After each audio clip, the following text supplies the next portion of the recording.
I blamed my wife's looks as the reason why I cheated and called her a hag. Now I'm getting my greatest punishment because another man has taken my position as her husband. Please, before you cheat on your husband/wife/partner, think about what you are giving up for few minutes of pleasure. I married my wife Annie about 13 years ago. We dated for 3 years and tied the knot. Our marriage was great. We were really happy. Suddenly she becomes pregnant. I know it is kinda our fault because we didn't use protection every time. We decided to keep the baby and our son was born. I thought our family was complete. But things drastically changed. My wife was always busy with our son. She used to be this fit girl who was always radiant. But she just looked like a zombie to me. She didn't care about how she looked while she was in public. I started feel resentment towards her. Before I did anything stupid, I talked to her and gave her an ultimatum that if she doesn't go back her normal shape I would leave her. She started crying and saying that she is always exhausted and don't have time. I told her I would help her as much as I can, but looking back now I did the bare minimum. The trouble came when she was again pregnant after 5 years. All the hard work she has done was down the drain. She gained a lot of weight. I avoided her. Just looking at her made me sick. I was either at the gym or at the bar. I was looking for excuses to not come home. That's when I met a girl at my gym. She was hot and had a nice body. She was also very much younger than I was, 20F. We started talking. I felt alive again.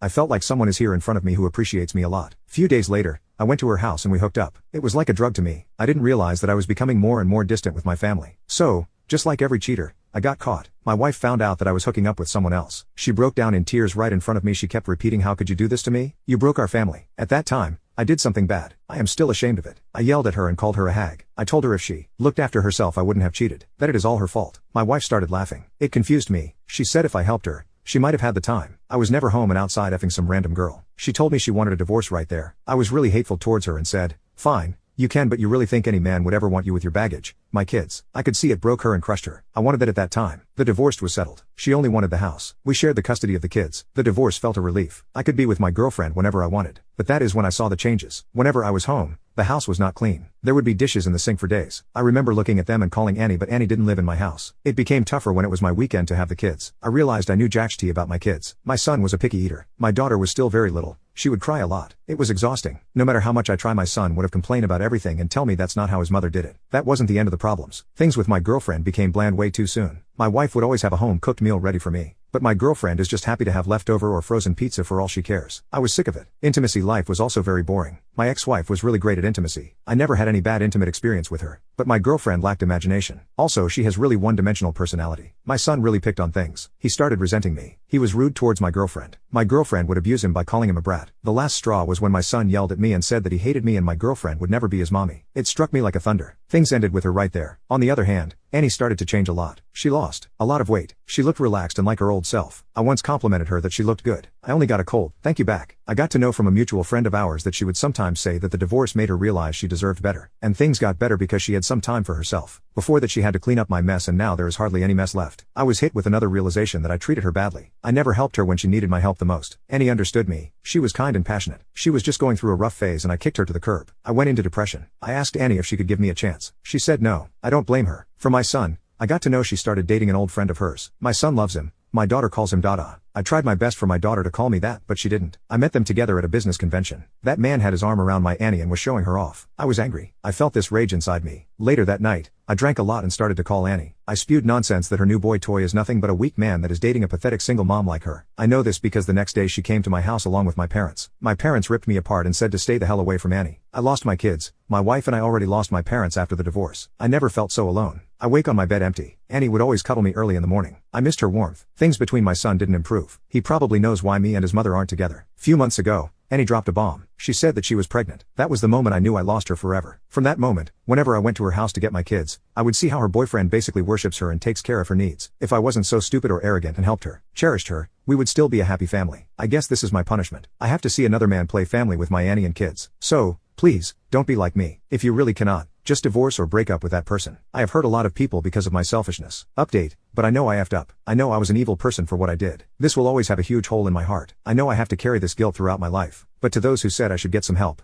I did. I have been going to therapy for a long time now. Therapy has helped me a lot. It made me a bit lighter. But still I had guilt and shame in my heart. I know I cannot go back in time and fix anything. But I am now trying my best so that I can be a better person than I was few years ago. The first thing I did was beg for forgiveness from Annie. I told her I knew I was an asshole. She didn't deserve the way I treated her. She is a kind and sweet person. She always has been. And this is my life's biggest regret, that I treated her so horrible, and all I want now is to be a good father to her son. and I wished her and her new family good luck. I know she picked a better man and I hope she gets everything she deserves. She said she forgives me but she doesn't want any kind of relationship with unless of course it is about the kids. I also sat down my son and said sorry to him too. I am an idiot that I didn't realize this whole thing put him and his sister in a weird position. I told both of them sorry individually. My son is still on the fence if he wants to forgive, but I try to be a better dad for them. I now understand I may never have the same kind of relationship with him, but I just want to do my duties as a father. I do not want them to become like me. Whenever they come to my place, I try to be more attentive towards them. My daughter does call me Papa now. I take them to get some ice cream or simply just on a fishing trip. My son likes to draw. I got him some art supplies. I know this will not buy me his love but I want him to have everything. He has been a little more open towards me. He sometimes asks for my help with his homework. Annie and I also decided that we should take our kids to therapy. They have been through a lot because of me, and I accept the responsibility of the fallout. Lastly, I am not thinking about dating anyone. I know I do not deserve love in any shape or form. Moreover, I do not want to include a new person in my already messed up life. Maybe in few years, but not now. Right now I just want to focus on my kids. Thanks to all of you who gave me some advice. It helped and thanks for listening.